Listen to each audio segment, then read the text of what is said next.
नमस्कार दोस्तों, मैं लाता रहता हूँ हिंदी साहित्य के महत्वपूर्ण टॉपिक और वो महत्वपूर्ण टॉपिक जो हाई स्कूल हायर सेकेंडरी की परीक्षा के साथ साथ अन्य प्रतियोगी परीक्षाओं के लिए भी महत्वपूर्ण है। तो आज एक टॉपिक है जिस पर हम बात करने वाले हैं, वह है प्रयोगवाद। प्रयोगवाद कब से शुरू हुआ और कौन उसके प्रवर्तक थे, ये सारी बातें करेंगे।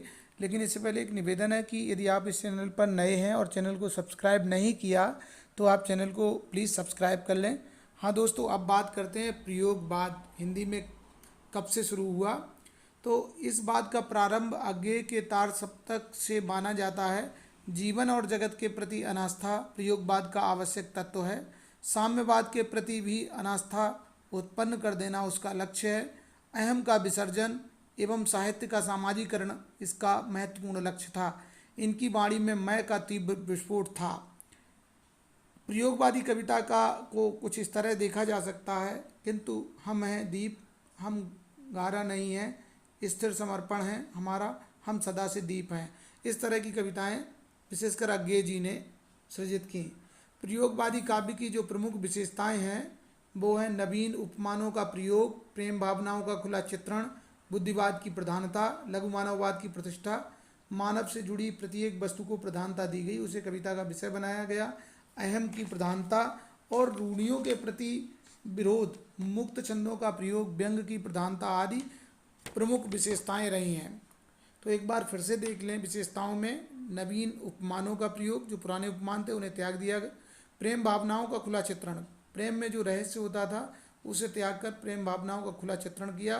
बुद्धिवाद की प्रधानता रही और मानव से जुड़ी प्रत्येक वस्तु को प्रधानता दी गई, उसे कविता का विषय बनाया गया। कह सकते हैं लघु मानववाद।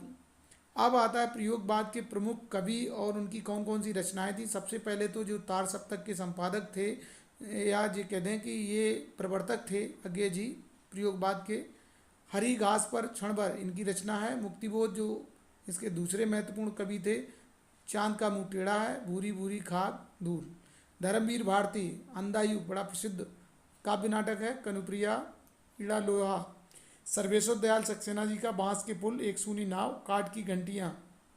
इसके बाद गिरजा कुमार माथुर जी की धूप के धान, चमकोले नाश और निर्माण।